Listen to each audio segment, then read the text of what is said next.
Greetings and salutations, everyone. I hope everyone is doing well today. Today I've got a subscriber submission that's absolutely terrifying. I've got a couple other terrifying encounters to share as well.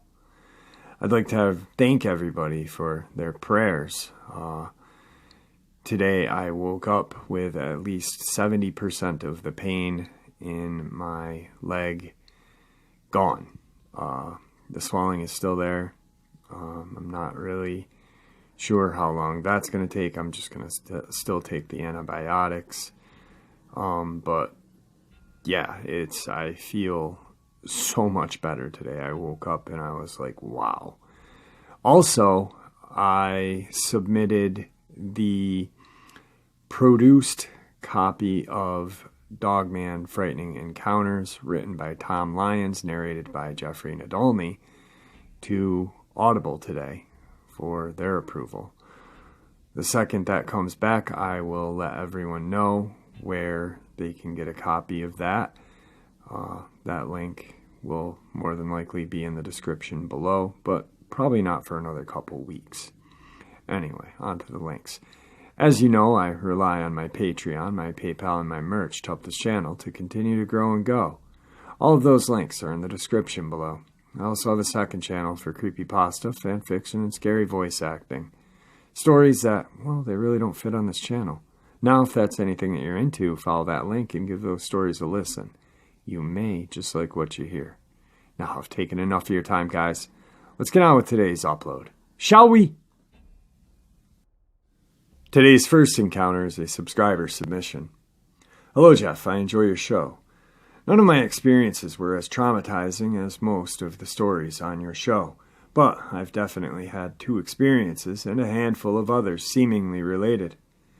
I grew up in the mountains of Virginia. I spent so much time of my life outdoors that I used to say I slept more in the forest than in my home. Now that I'm older, that isn't true, as it was 20 years ago. Back in the 80s and 90s, you could sleep on the ground in the woods with no worries.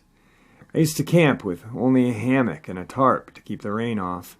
Sometimes I would just sleep in a sleeping bag on the ground with no tarp at all. However, that has changed since the turn of the millennium. There are predators in the forest now that weren't there when I was a kid. Encounter number 1. Back in 1998, I had purchased 400 acres of land in a remote part of Virginia. I intended to divide it up as a subdivision, which I eventually did. When I first purchased the land, there was an old farmhouse, probably built in 1910 or so, that I intended to fix up. But the windows were busted out, so I used an old mill on the property as my sleeping quarters while I fixed the house up. The mill was made of oak board. I secured it with a chain and padlock on the door. This mill was so sturdy that it had the roof of solid layer of oak boards with metal on top of it. At the south end, there was a cheap addition where the roof was just sheet metal nailed to some rafters spaced about 2 feet apart. The building was about 15 feet at the peak. There was an old maple tree growing next to it with a long branch that went over about half of the roof. I used to cook chicken for dinner and toss the bones under the mill for the cats. Something, I don't know what, would come after dark and steal the bones from the cats. I could hear it growl, and then I could hear it crunching up the bones in its mouth. I did find a track of a large feline or dog in the mud behind the barn, but I never could confirm what this creature was. Back then I had a Browning high-powered 9mm pistol in addition to a couple of other weapons. One night about 2 a.m. I was awakened by the sound of heavy footsteps on the roof above me. I don't know about Dogman or Sasquatch, so I figured it was just a mountain lion. Today I know that it was unlikely that a cougar would behave this way. At the time, I felt certain that it wanted to kill me. I don't know how I knew that, I just did. I was wearing nothing but my boxer shorts, and hearing the steps on the roof above me made me break out in a cold sweat.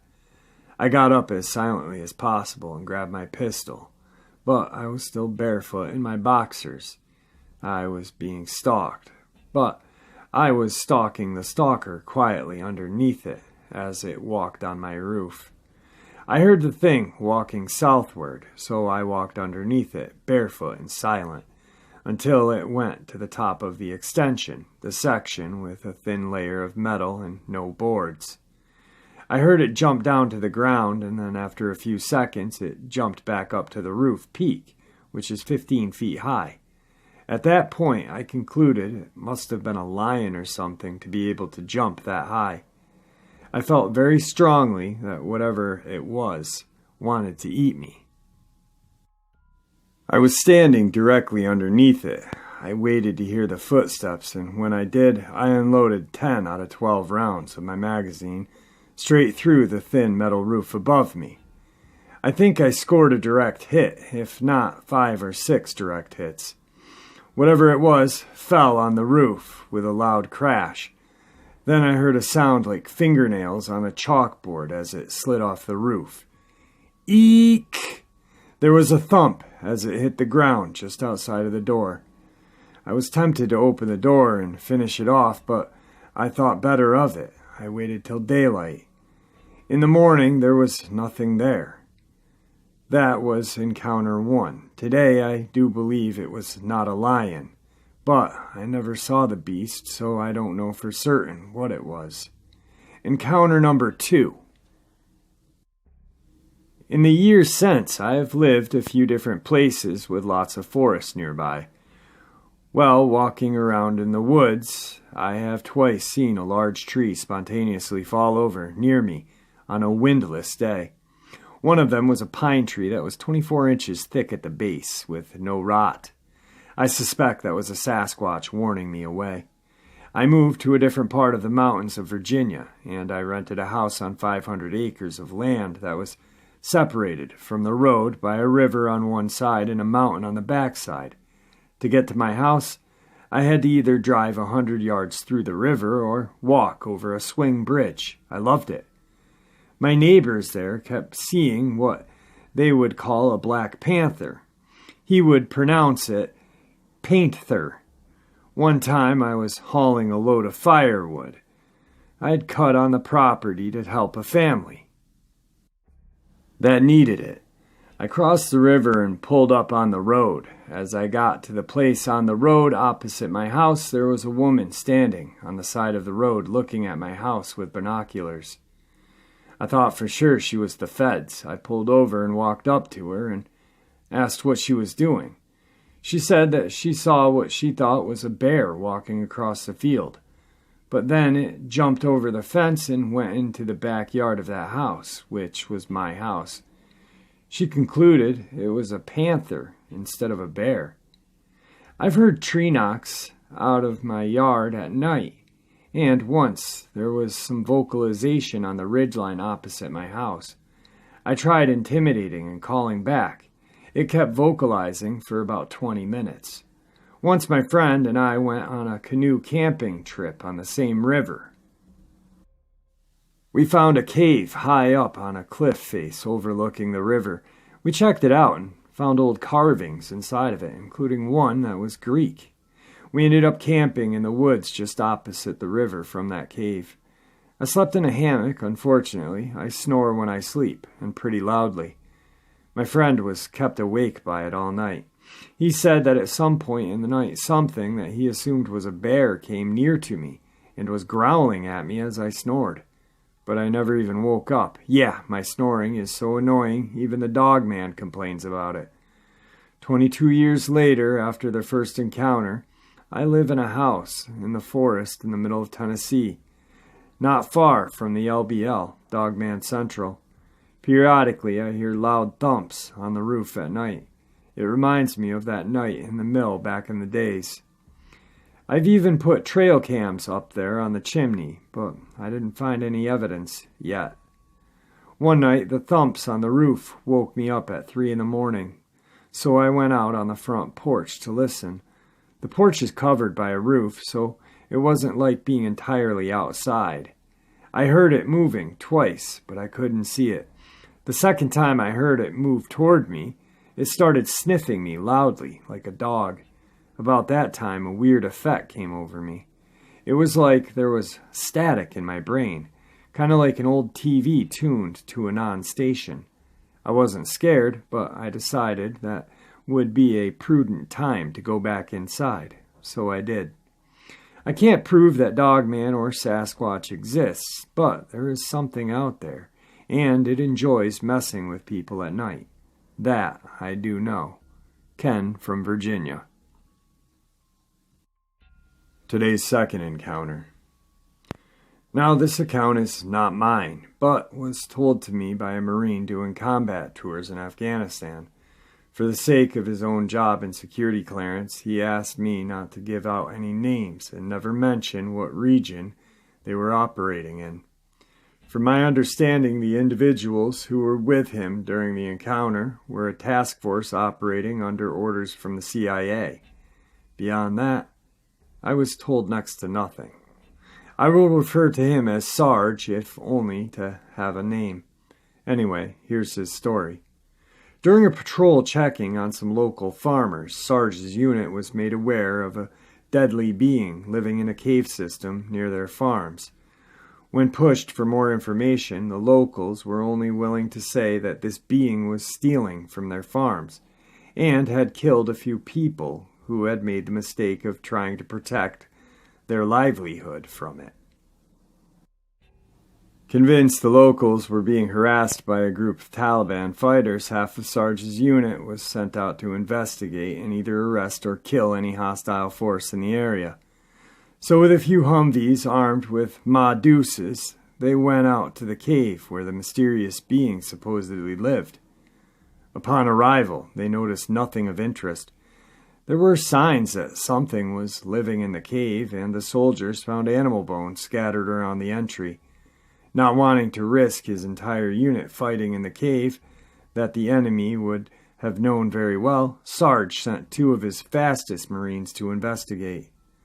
The two men just gave the orders a cocky grin and the thumbs up before disappearing into the darkness beyond the mouth of the cave. For about 10 minutes there was nothing, not a single sound inside or outside of the cave other than idle chatter from bored Marines. Then sound erupted from the cave, shouting and screaming. In a matter of seconds, the two men emerged from the cave at a full run and zipped past their teammates. One of them was shouting, "Run, just run!" But, like the hard-ass Special Force operators they were, the other Marines stood their ground, only to see a massive man emerge from the cave. He stood nearly 10 feet tall with leathery skin and red hair. In one of his massive hands was a log, and he began waving it at the soldiers. Very obviously threatening manner. Shocked but not panicked, Sarge commanded his men to shoot the motherfucker, and the 12 Marines opened fire. But the bullets seemed to do little than just piss the giant off. Finally, in desperation, one of them fired a grenade launcher at the being, blowing out a massive chunk of its flesh, exposing a small portion of its ribs and ripping most of the skin and muscle off. The creature retreated into the cave, and the soldiers decided that the best thing to do was head back to the village and report to the rest of their unit. Clearly, this was more than a few Taliban militia. Even with a gaping wound, the giant was too terrifying for the Marines to willingly walk into its territory. So they headed back and reported to their CO. Of course, their boss didn't believe them and demanded to see proof. So that night, they drove him out to the cave and showed him some of the shredded flesh that had been blown off by the grenade launcher. From here, the report went up the chain, and nobody knows what was done about this creature. I wish he would have told me more. From what I've managed to find out on my own, accounts like this were not all that uncommon in that part of the Middle East. Of course, since all of these reports were word-of-mouth stories, I don't know how factual they are, or if they're being exaggerated. Today's third encounter. Here's a weird one that happened to me. I'm not super into cryptids, but I've experienced enough strange stuff in the woods to make me think twice. A half hour from my house in the state forest, there are backpacking shelters that you can rent.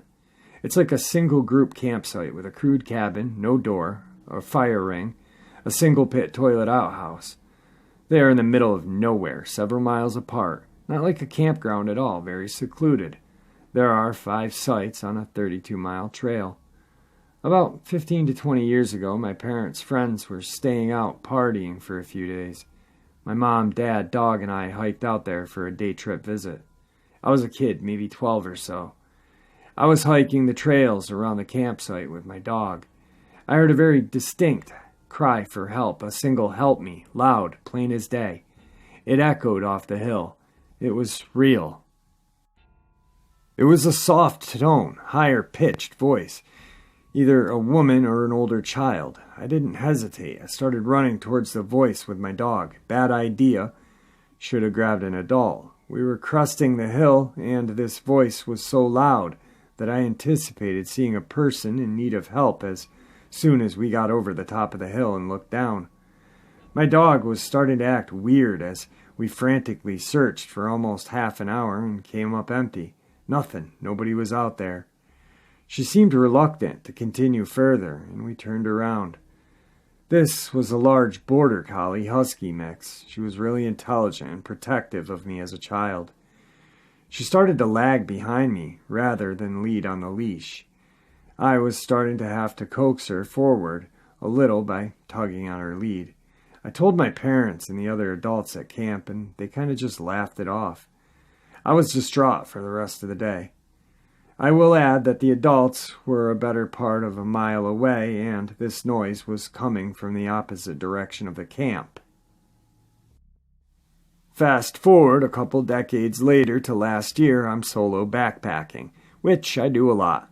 I decided to rent that very spot for myself. It was my halfway destination and place to sleep on a 15-mile round trip.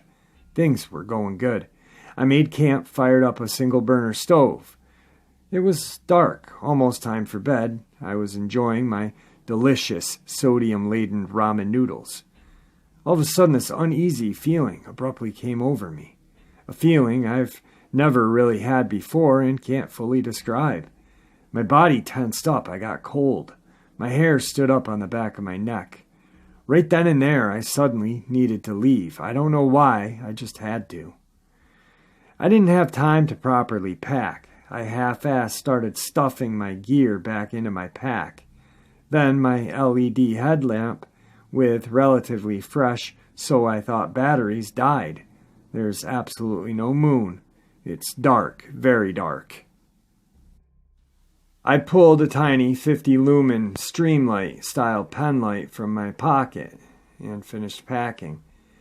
I had a large, heavy-duty conductor garbage bag that I always kept packed away for use for a makeshift rain poncho. I finished stuffing my tent and sleeping bag in the garbage bag. I hustled out of the woods with my poorly organized pack on my back and my garbage bag and belongings over my shoulders. The strange thing about my story was it wasn't quite in the woods when things got weird. I could hear a pack of coyotes yipping and going nuts in the distance when I was hiking out, but nothing else really. Here I am, a grown-ass man who considers himself a proficient outdoorsman, sprinting out of the woods. For what? From what? The dark? As a legal permit holder, I always carry a sidearm when doing a long solo trip in the woods. My hand was hovering around the holster the whole way back. I made it to my car in serious record time. I loaded up and sped off. It took me a while to shake the feeling. On the way back, I did get lost, but Google Map helped me backtrack to the fork in the trail. I completely 100% forgot about the voice calling for help incident at that very spot a decade or so earlier. Then it hit me all at once. I got home and unpacked in the middle of the night. I remembered that voice looking for that person screaming for help. Me and my dog. I got knots in my stomach. For reasons I can't explain, it all kind of started to make sense to me, like there was some sort of correlation. I don't venture into that area anymore unless I'm with other people. Something strange is or was out there, or something really bad happened there in the past. I know this story isn't that crazy, but most of the real ones aren't. I looked online into missing persons or whatever and didn't come up with anything significant. There have been a couple of murders, but those predated my experiences by 10 years, and although they were in the same state land, they were not what I consider nearby. Perhaps something was attempting to lure me somewhere as a kid, that same thing that was enough to tip me off as an adult. Maybe I was just a dumb kid with an active imagination. Maybe as an adult the stress of life got to me, as I was left to my own thoughts in the wilderness, and I had a panic attack. Who knows, really? Today's fourth encounter. This incident occurred early September of 2003 during a drug raid in an area near a state forest. I was a police officer, also the department's designated sniper. It was approximately 5 a.m. There was surveillance on the residence for about an hour before the time of the raid. The suspect was known to use booby traps, so there was a lot of precaution. I was stationed about 25 yards from the back door of the house. I had been there a while when I started to hear heavy breathing and snorting coming from an area behind the house. My first reaction was that the suspect was out in the yard, so I looked through my scope and noticed a huge, hairy being digging through something. As I continued to watch, the creature stood and looked in my direction. It began to snort heavily and raised its right arm, pointing in my direction. I noticed long hair hanging off its arm. I could sense that this thing knew I was watching it. I stayed quiet, but did attach a suppressor on the muzzle of my rifle, just in case I needed to use it. It was beginning to brighten up a little, so I was able to see some more detail. This thing was 7 feet in height, dark, long hair all over its body. The face had very sparse hair, and the skin was almost black in color. The nose was large and flat. I also noticed the fingernails were black as well. It continued to make the heavy snorting sounds and looked back occasionally. By this time, I affirmed that it was probably a Bigfoot. I thought about shooting the Bigfoot, but I was afraid it would cause a ruckus and compromise the raid. After about 10 minutes of observation, the Bigfoot moved away from the area, but before it left, it literally broke a 3.5-inch thick limb off a nearby tree. I assumed that this was in reaction to me observing it. At this point, I was concerned that it would circle back and attack me. Fortunately, the raid began a few minutes after the Bigfoot left.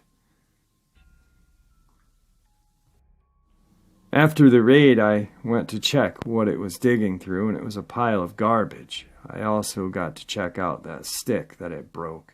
It was definitely 3.5 inches in diameter. I never told anybody about this except my wife. The area that this happened has been known to have Bigfoot activity. I did honestly think about shooting the creature, but I didn't want to compromise the raid and not have the arrest. Today's fifth encounter. This happened to my dad's family when he was a kid. I'm not too sure how old he was or the exact date it happened, but what I know, it was at night in the fall, sometime in the early 80s. My dad and his parents were on their way to Gallup, New Mexico to see a movie. They're located in Zuni, New Mexico, and the drive to Gallup is 32 miles heading north. My grandpa was a forest ranger at the time and worked in the Zuni Mountains. He was using his park ranger truck to get to town. Now I will tell you this incident mainly from my dad's perspective. He is the only person that's ever explained this to me. My grandma is eerily bothered so much she doesn't like talking about it, and my grandpa is disassociated with the family, so I never had a chance to ask him. Anyway, they're about halfway to town. It's getting dark out. Large ponderosa trees cover both sides of the road. In the midst of driving, my grandpa stomped on his brakes. My grandma is sitting passenger and my dad in the back seat. At this moment, my dad is confused. He's facing towards the back window passenger side. He sees my grandpa quickly reach over the back seat and grab his rifle off the gun rack. Heard him open his door and fire one shot. My grandpa hit it and it screamed. My dad now looks over the seat to see it running to the right of the road, east, and it takes one large step over a cattle guard and disappears into the woods. They drove away and proceeded to watch the movie without discussing anything about what had happened. Now my dad says, according to Grandma and Grandpa, that the Bigfoot was hairy, but not like you'd expect. Its hair was fringed and balding. They said it had pale blue skin and looked fatigued. When my grandpa shot it, it dropped its jaw for a couple of seconds. Its jaw dropping looked grotesque, like it couldn't have possibly made its mouth any wider. Then it came to a scream. The scream is the eeriest part. They all said they'll never forget it. It was loud, gross, and it had meaning. After screaming, it lunged to the left, took a step over the cattle guard, and ran into the forest. The jaw-dropping is what makes my grandma not talk about it. She says it's the scariest, most ugly thing she had ever witnessed. Now, after they got back home, it started haunting and following my grandpa. That night, my grandpa got no sleep. My grandma didn't either, and that's how she knows. She pretended to be asleep, but both of them heard things around the house that night. Movement, noise against the walls, and an overwhelming feeling like something was out there in the dark. My grandfather continued his work as a ranger, but soon quit due to constant run-ins with this thing. When he was out in the forest, he knew it was watching. He could smell it, hear screams, hear knocking. It made disturbances in the road just for him. It would toss branches in the road to and from destinations, like it knew his schedule or where he had to be. It scared my grandfather so much he hasn't gone back since, and since then it hasn't bothered him. All the while this was happening, my grandpa experienced one wild ride as a ranger. Alright guys, I hope you enjoyed today's upload. I am hoping to have Ken, the subscriber who shared his encounters with us, come on the show and share his experiences in his own words. Little bit of emailing between us, and he seems eager to do it, and I'm looking very forward to having him do it. So I hope you guys enjoyed today's upload as much as I enjoyed sharing it with you. And you know what, guys? Thanks for all the support, because without this channel, without the growth that it's done, I wouldn't have the confidence to attempt to do an audiobook based on Dogman or anything. And because I feel like I have your guys' backing, I did it. And I was nervous when I did it too, to be honest. And I'm glad I did it. And I owe a lot to you guys, so thank you. Have a good day, guys.